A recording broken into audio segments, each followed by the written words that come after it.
ले ले, माला भी नहीं जपूंगा, मेरे पास टाइम नहीं। भगवान को भोग लगाने का मेरे पास टाइम नहीं। तो उसने कहा कि कोई नियम तो ले। उसने कहा एक नियम लेता हूं। मेरे पास में मेरा पड़ोसी रहता है, कुम्हार है, मटका बनाता है। उसका मुंह देखूंगा सुबह सुबह, जब तक नहीं देखूंगा तब तक भोजन नहीं करूंगा। ठीक है, कोई तो नियम ले। और उसने नियम लिया कुम्हार का मुंह देखने का, और रोज कुम्हार का मुंह देखता, भोजन करता, कुम्हार का मुंह देखता, भोजन करता। आज घर आया और घर आने पर मालूम पड़ा कुम्हार ही नहीं है। तो पता करा कहाँ गया, तो क्या मिट्टी खोदने गया। अरे बाप रे, मुझे तो भूख लग रही बहुत तेज, अब करूं तो करूं क्या, अब करूं तो करूं क्या। ढूंढने के लिए गया, उसके घर गया। कुम्हार कहाँ गया, तो क्या ये दक्षिण दिशा में गया। दक्षिण दिशा में गया उसको ढूंढने के लिए। और जैसे ही गया, कुम्हार मिट्टी खोद रहा था। मिट्टी खोदते खोदते इतने में कुम्हार को मिट्टी के नीचे से सोने का हंडा मिल गया। जैसे ही हंडा मिला, इसने मुख देखा उस कुम्हार का और चिल्लाकर बोला, देख लिया। जैसे ही बोला देख लिया, बोलते से ही भाग गया। कुम्हार को लगा इसने सोने का हंडा देख लिया। कुम्हार ने मिट्टी में सोने के हंडे को दबाया, दौड़ा उसके पीछे और दौड़ते दौड़ते उसके घर पहुंच गया। भैया भैया, मैं तेरे हाथ जोड़ता हूं, तो किसी से मत कहना, एक काम कर, आधा मेरा आधा तेरा। तो उसने पूछा, भैया किस बात की बात कर रहा है। मैं तो तेरे मुंह की देख की बात कर रहा था। मेरे गुरुजी ने वचन लिया था कि एक नियम पालना, और मैंने नियम पाला था तेरा मुख देखने का। मुझे नहीं मालूम कि तुझे सोने का हंडा मिला। और देखो आखिरी में आधा सोने का भाग उसको मिल गया, आधा कुम्हार सोना बढ़ गया। केवल एक नियम हम अपनी जिंदगी में लेते हैं तो उसका फल हमको जरूर मिलता। एक नियम गला पकड़ रहा है बेटा, वो ठीक ठीक कर आवाज निकल रही है उसमें से, थोड़ा बेस में डाल के थोड़ा क्लीन तो करो उसको। एक नियम हम अपनी जिंदगी में लेते हैं और वो नियम सार्थक हो। एक तो ऐसे दयालु नाथ से रिश्ता बनाइए, ऐसे दयालु नाथ से रिश्ता बनाइए, मिलता रहेगा आपको जो कुछ भी चाहिए, मिलता रहेगा आपको जो कुछ भी चाहिए। एक संबंध बनाओ परमात्मा से, एक कोई नियम बनाओ परमात्मा से। रत्नावती ने एक नियम बनाकर रखा था। मंदिर में जाती, पत्ती तोड़ती चढ़ा देती, कहीं जाती पत्ती तोड़ती चढ़ा देती। उसका नियम था, सफर करती है, कहीं जाती भी है तो एक वृक्ष की पत्ती तोड़कर किसी भी कंकर को उठाकर उस पे चढ़ा देती। एक नियम था उसका कि शिव को मुझे कुछ देना है, रोज समर्पित करना है, और वो पत्ती उठाकर समर्पित कर देती है, वो पत्ती उठाकर चढ़ा देती है। रत्ना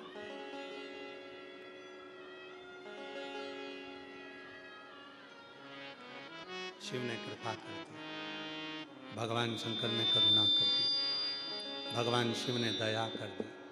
और मेरे भोले बाबा ने क्या दया करी कि रत्नावती का विवाह हुआ। इतने अच्छे घर में उसका विवाह हो गया, अच्छा वर मिल गया, अच्छा घर मिल गया, अच्छा। पर जिस वर से उसका विवाह हुआ उसके घर में ना सास थी, ना ससुर था, ना देवर था, ना जेठ था, ना ननन थी, ना नंदोई था। केवल अकेला लड़का था जिससे उसका विवाह हुआ।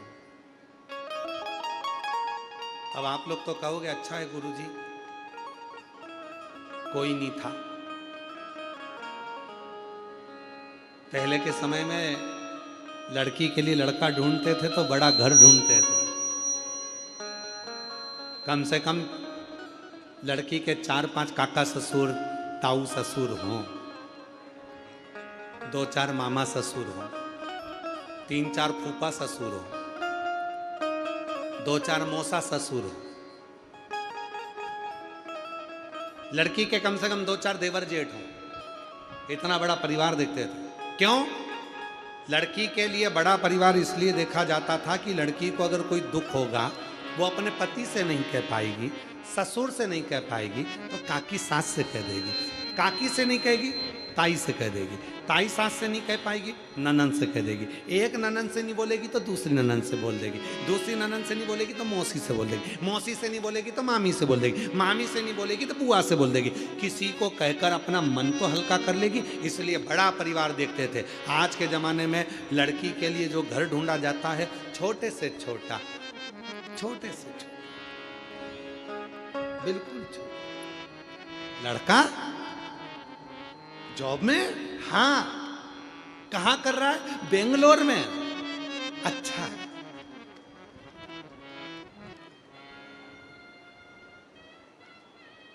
बात पक्की हुई। बेंगलोर से लड़का आया लड़की को देखने के लिए, तो लड़की का सबसे पहला प्रश्न था, घर वापस तो नहीं आ जाओगे? बेंगलोर में ही रहोगे ना? जॉब बेंगलोर में ही करोगे ना? घर तो नहीं आओगे? लड़के ने कहा कि मेरा मन है कि अब मैं जॉब पूरी कर कर, घर पे बहुत अच्छा काम है मेरा, फैक्ट्रियां हैं, ये है वो है, तो मेरा मन है कि मैं वापस घर पर आकर अपने पापा का, अपने पिताजी का काम संभालूं। लड़की ने उसको रिजेक्ट कर दिया। क्यों?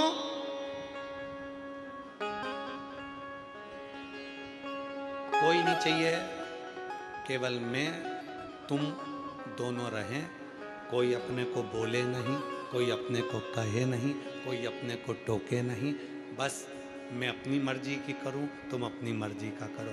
पर शिव पुराण की कथा कहती है, हर बेटी को चाहिए शादी करने से पहले वो अपने माँ बाप से बोले कि मेरे घर को देखना तो बड़ा देखना, कम से कम मेरे घर में 2-4 लोग तो हों जिनसे मैं हंस बोल कर बात कर सकूं और अपने जिवड़े की दुख को कह सकूं, अपने मन को हल्का कर सकूं, अपने मन को।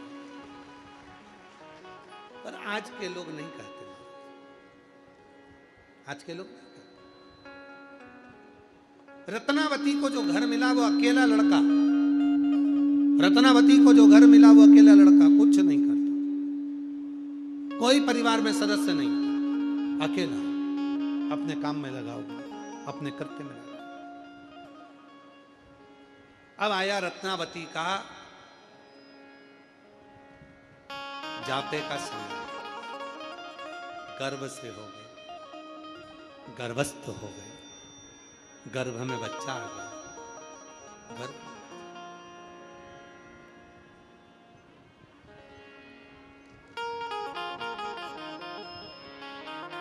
गर्भ में बच्चा आया।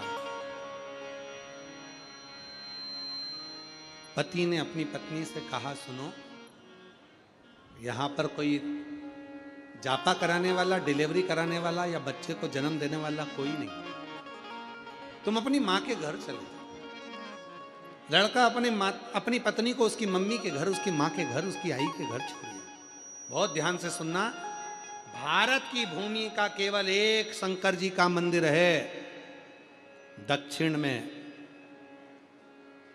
एक मंदिर है भारत की भूमि पर दक्षिण में, जहां पर भगवान शंकर को चूड़ी, साड़ी, बिंदी, कंकु, हल्दी, मेहंदी चढ़ाई जाती है। ये कथा शिव महापुराण में उस बेटी के चरित्र को दर्शाता है, उस बेटी के चरित्र। रत्नावती, तुम चलो, मैं तुम्हें तुम्हारी मम्मा के घर, तुम्हारी आई के घर, तुम्हारी माँ के घर, तुम्हारी माता के घर पर तुम्हें छोड़ कर आता हूँ। वहाँ तुम्हारा जापा हो जाएगा, डिलीवरी हो जाएगी, बच्चा हो जाएगा, तुम्हें संभाल लेगी, ठीक है। रत्नावती अपनी माँ के घर आ गई, पर रत्नावती का नियम था शिव जी के मंदिर में पत्र चढ़ाना। कोई भी वृक्ष की पत्ती मिलती थी शंकर जी के मंदिर में चढ़ा देती। कई लोगों में गलत फहमियां है, कई लोगों में भ्रम उत्पन्न कर दिया। दुनिया के लोगों ने शंकर जी की कथा का शिव जी के भजन का, शिव जी की भक्ति का इतना भ्रम पैदा कर दिया था कि लोग शंकर जी को मानते नहीं थे। वो तो अब दुनिया के लोगों ने शिव पुराण को सुनना प्रारंभ करा, तब लोगों का भ्रम मिटा, तब लोगों को समझ में आया कि शंकर जैसा दयालु दुनिया में कोई नहीं हो सकता, एक लोटे जल से प्रसन्न हो जाए।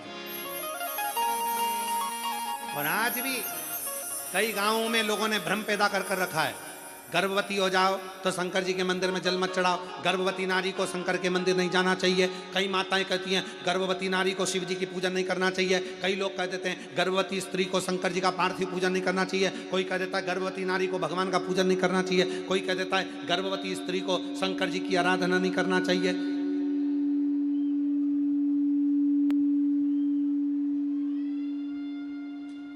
कई लोग हैं ऐसे जो दिन भर कुछ ना कुछ ज्ञान देते ही रहते हैं। गर्भवती स्त्री को शिव जी का पूजन नहीं करना चाहिए, गर्भवती नारी को शंकर जी को जल नहीं चढ़ाना चाहिए। और शिव पुराण क्या कर रही है? रत्नावती का चरित्र कर रहा है। गर्भ में बच्चा और रत्नावती वृक्ष की पत्ती को तोड़कर शिव को समर्पित कर रही है।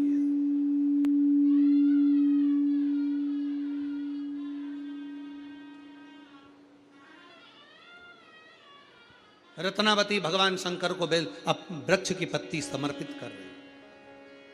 सावधान होकर सुने, कथा का स्मरण करें। आस्था चैनल के माध्यम से जितने भी लोग कथा को श्रवण कर रहे हैं, जितने देश के लोग कथा को सुन रहे हैं और जितने पंडाल में बैठकर कथा का तत्व ग्रहण कर रहे हैं, आप फेसबुक यूट्यूब पर कथा सुन रहे हैं, बड़ी सावधानी से सुनना। जो लोगों ने भ्रम उत्पन्न करा है उसको ये कथा सुनाना, रत्नावती का चरित्र सुनाना।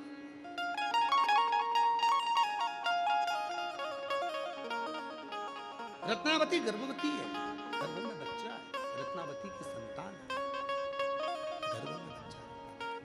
और रत्नावती विचार करती, रत्नावती के मन में भाव आता है। वृक्ष की पत्ती को तोड़कर रत्नावती शिव जी को समर्पित करती है। वृक्ष की पत्ती को तोड़कर रत्नावती शंकर भगवान को समर्पित करती है।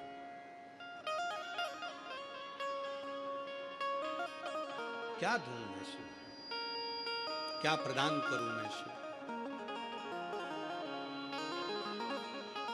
कहां से लाऊं गंगा, कहां से लाऊं यमुना, कहां से लाऊं गंगा, कहां से लाऊं यमुना, कहां से लाऊं सरयू अपार पड़ी रे, भोले तेरी सेवा हमसे ना बनी रे, शिव शंकर तेरी सेवा हमसे ना बनी रे। कहाँ से लाऊं लड्डू, कहाँ से लाऊं पेड़ा, कहाँ से लाऊं लड्डू, कहाँ से लाऊं पेड़ा, कहाँ से लाऊं बर्फी वो शक्कर चढ़ी रे, कहाँ से लाऊं बर्फी वो शक्कर चढ़ी रे, ओ भोले तेरी सेवा हमसे ना बनी रे, शिव शंकर तेरी सेवा हमसे ना बनी रे। कहाँ से लाऊं चंदा, कहाँ से लाऊं सूरज, कहाँ से लाऊं चंदा, कहाँ से लाऊं सूरज, कहाँ से लाऊं तारे आकाश जड़े रे, ओ भोले तेरी सेवा हमसे ना बनी रे, शिव शंकर तेरी सेवा हमसे ना बनी रे। कहाँ से रत्नावती वृक्ष की पत्ती को तोड़ती है, रत्नावती वृक्ष की पत्तियों को तोड़कर शिव को समर्पित करती है। शिव भगवान उग्रदानी को पत्तियां दे, गर्भवती है। एक गर्भवती नारी जब भगवान शंकर को पुकारती है, शिव उसके लिए क्या करते हैं ये शिव पुराण बोल रहे। पुकारो तो, आप भगवान को पुकारो ही नहीं, हम बार बार व्यासपीठ से कहते हैं कि जो हम गा रहे हैं उसके साथ में तुम भी गाओ, हम बोल रहे हैं उसके साथ स्तुति तुम भी बोलो, पुकारो। तो केवल कथा सुनने के लिए बैठे, यहाँ से सुनी, यहाँ से निकाल दी, बची कुची थी कपड़े में तो जाते जाते सब झटकार दी। घर के लोगों ने पूछा कथा में गई थी क्या लेकर आई, कि भीड़ बहुत थी। क्या लेकर आई, तो कहा बाजार में जो जो मिल रहा था सब खरीद के लिए आई। फिर किसी ने पूछा कथा में से क्या लाई, तो कि इतनी भीड़ थी बैठने की जगह मिल गई, ये बहुत बड़ी बात। फिर किसी ने पूछा लाई क्या, तो बोल नहीं सकी कि कथा में से क्या लाई। महाराज जब आप कथा सुनकर यहाँ से जाओ और कोई एक स्तुति तुम्हारे दिमाग में, तुम्हारी बुद्धि में रह जाए और तुम उसको गुनगुनाते हुए अपने घर पर जाओ और घर के लोगों के साथ वो स्तुति तुम भी गुनगुनाओ, तो समझना कि कथा में से कुछ लेकर आए। केवल मौन होकर बैठना नहीं है। इससे तो फिर टीवी पे कथा सुन लेते। टीवी पर सियोर वाला बाबा तुमसे नहीं कहता कि बोलो, कोई टीवी में से निकल कर बोलता क्या कि बोलो। इससे तो टीवी पे सुन लेते, मोबाइल में सुन लेते, मोबाइल में सुनते कहीं।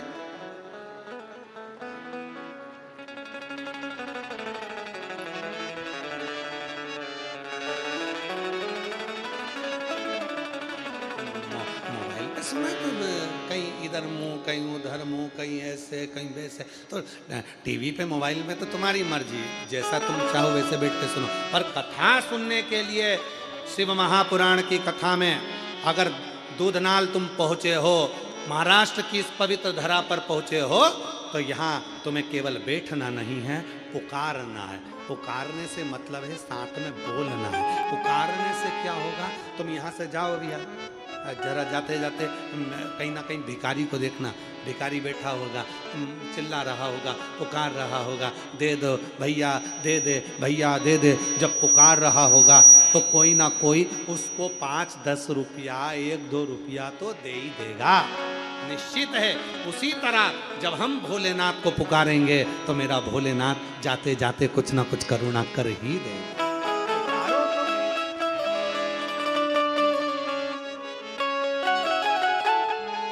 फिर से बोलो, सबकी आवाज आना चाहिए।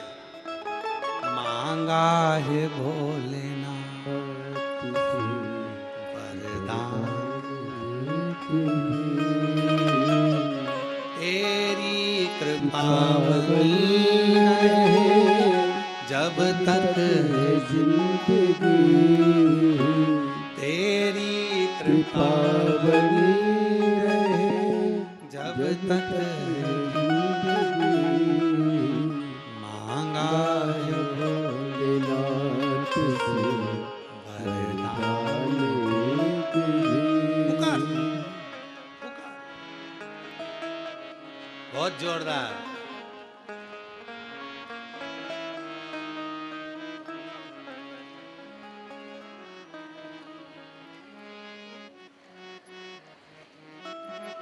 बहुत सुंदर। नजर उतर वाले ना घर जाके, बहुत जोरदार गा रहे हैं। बहुत सुंदर। बस ऐसे ही तो बोलना, ऐसे ही तो बोलना। मांगा है भोलेनाथ वरदान। घर पर जाते जाते गुनगुनाते हुए जाना, स्मरण करते जाना, बार बार बोलना, तेरी कृपा। दिन भर 24 घंटे में एक बार मुख से सरस्वती निकलती है। हो सकता है तुम्हारे गुनगुनाने से, तुम्हारे बोलने से और सरस्वती मैया तुम्हारे मुख से निकल जाए। तेरी कृपा जब तक सरस्वती मुख से निकल जाए कि तेरी कृपा बनी रहे जब तक मेरा जीवन रहे। इतने में तो सरस्वती मैया ने कह दिया, अब तो भोलेनाथ तेरे मरते दम तक तेरे साथ, तो चिंता मत कर। एक लोटा जल सारी समस्या का, बोल बम का नारा है। इतना धीमा बोलोगे तो कल्याण तुम्हारा। जम के बोलो, बोल बम का नारा है।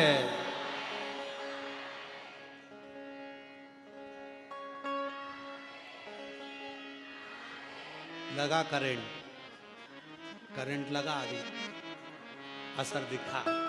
हार हार अच्छा बोलना दमदारी से बोलना चाहिए। दीन बंधु दयालु दया कीजिए, जो दोनों हाथ उठा के हर हर महादेव नी बोले उसको उठा लीजिए। अच्छा बोलो दम से, हार हार। कितनी जल्दी बोले, अच्छी दमदारी से बोले, मतलब पक्का है। अभी तुम और होना चाहिए ना।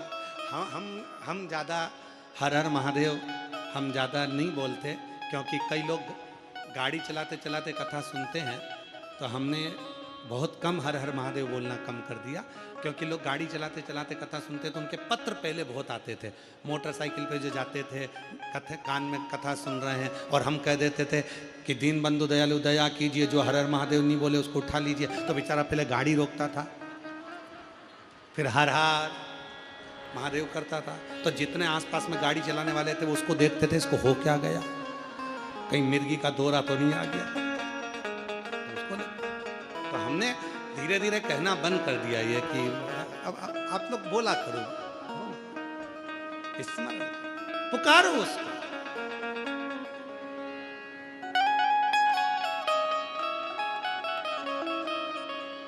अरे तुम्हारे गांव में भंगार वाला आता है क्या? अरे जम के तो बोलो, आता है? उसको भंगार मिलता है? अच्छा। सब्जी वाला आता है? कपड़ा वाला? ओह, आवाज लगाता है? सब्जी वाला आवाज लगाता है, गोभी लो, भिंडी लो, गिलकी लो, तुम दौड़ कर आते हो। कपड़े वाला आवाज लगाता है, नया नया सूट है, वो वाली फिल्म में वो हीरोइन ने पहना था, ले आओ। कपड़े वाला आवाज लगा रहा है। फिर वो सामान वाला,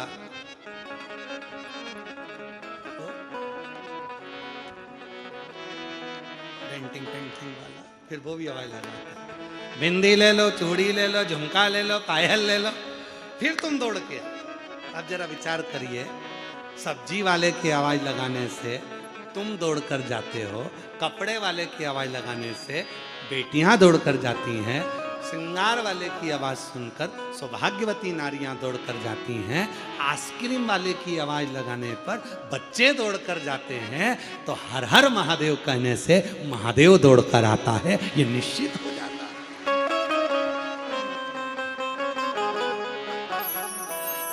शिव दौड़ा।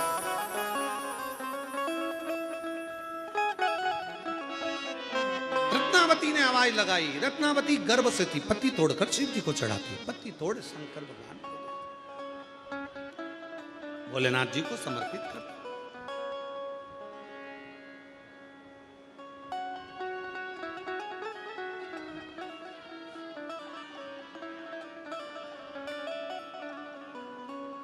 और हृदय से जब हम उसको पुकारे महाराज, हृदय से, ये हृदय की जो तिजोरी है, इसमें जो रतन भरा पड़ा, वो कहते हैं ना, देहाची तिजोरी भक्ति चाँच उघड़दार देवाता, उघड़दार देवा, उघड़दार देवाता, उघड़दार देवा। देहाची तिजोरी भक्ति चाँच तेरा, उघड़दार देवाता, उघड़दार देवा, उघड़दार देवाता, उघड़दार देवा। जितना पुकार रहे हैं हमारे भीतर के रतन को, माणिक को, हीरे को, पन्ने को हम जितना लुटा रहे हैं, उतना शिव हमारे करीब में आए, उतना शिव हमारे करीब। इसलिए महाराज, चलो काशी चले भोले शंकर, चलो काशी चले भोले शंकर, भोले शंकर, भोले शंकर, भोले शंकर, भोले शंकर। काशी चले भोले शंकर। शिव और पार्वती दोनों आनंद से जा रहे, आनंद से निवास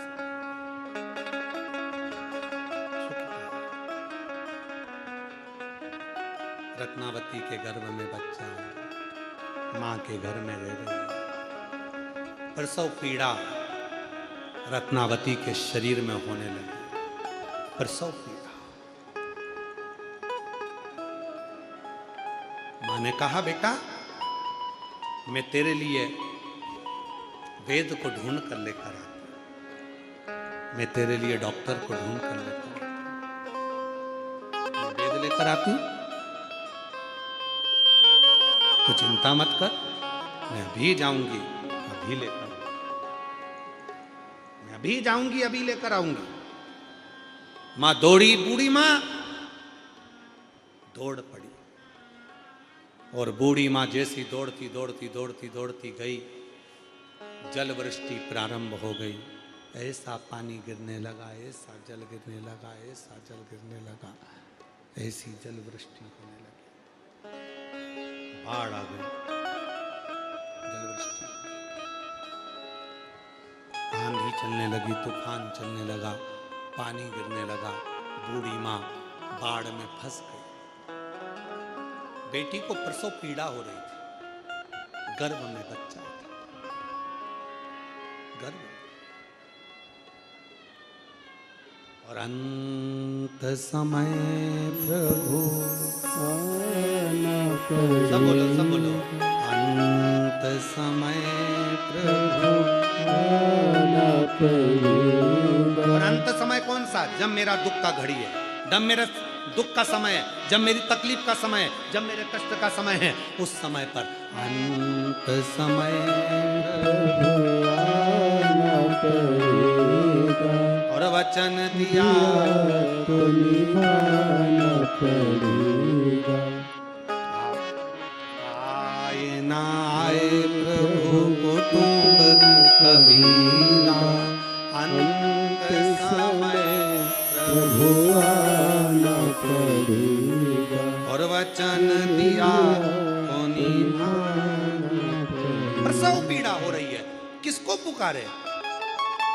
शिव महापुराण की कथा में वर्णन आता है, उमा संहिता में, जब कोई स्त्री, कोई पुरुष, कोई बेटा, कोई बेटी, कोई नारी, कोई बच्चा, कोई संत, कोई साधु, कोई सन्यासी, कोई तपस्वी, कोई साधक, कोई उपासक जब भगवान शंकर को जल समर्पित करता है या एक चावल का दाना शंकर जी के ऊपर समर्पित करता है, चावल का दाना जब शिव जी पर चढ़ता है, उस समय पर संकल्प हो जाता है कि शंकर भगवान को जब चावल का दाना दिया जाता है, उस समय पर शिव उसको वचन दे देते हैं कि तेरे दुख के समय पर इस चावल के दाने के वचन को निभाने के लिए मैं खुद आऊंगा। अब इसका प्रमाण कहां मिलेगा कि चावल के दाने में ऐसा क्या होता है कि भगवान को वचन देने के निभाने के लिए आना पड़ता है? तो श्रीमद् भागवत कथा, श्रीमद् भागवत किस किसने सुनी है? हाथ उठाओ जरा, भागवत जी किस किसने सुनी है? सबने सुनी है। श्रीमद् भागवत कथा में सुदामा जी के चरित्र का स्मरण करिए। क्या ले गए थे सुदामा जी भगवान कृष्ण के पास में? तंदूल, चावल।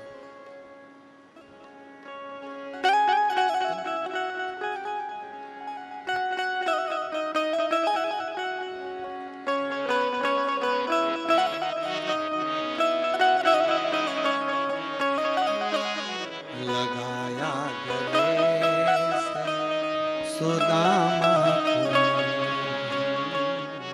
लगाया सुदामा को मोहन हुआ रुक्मणी को बड़ा ही अचंबा, हुआ रुक्मणी को बड़ा ही अचंबा। ये मेहमान कैसा अजीबा गया है मेहमान कैसा अजीबा गया है। क्या लेकर गए थे? तंदुल। नहीं था खुद के घर में, पड़ोसी से मांग कर लिया। सुशीला ने अपने साड़ी के पल्लू में तंदुल को रखा। जब साड़ी के पल्लू में तंदुल को रखा तो तंदुल के वजन के कारण साड़ी फट गई, तंदुल नीचे गिर गया। सुशीला ने साड़ी के 4 भाग कर लिए और तंदुल को बटोर कर उसमें रख लिया।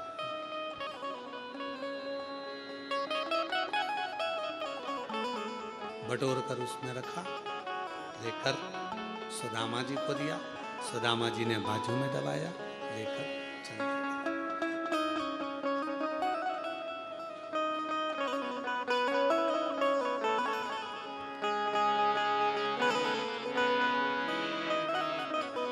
चरण पखारे भगवान कृष्ण। मेरी भाभी ने कुछ भेजा, सुदामा जी ने छुपाया, कृष्ण ने निकाल लिया, तंदूल लेकर हाथ में।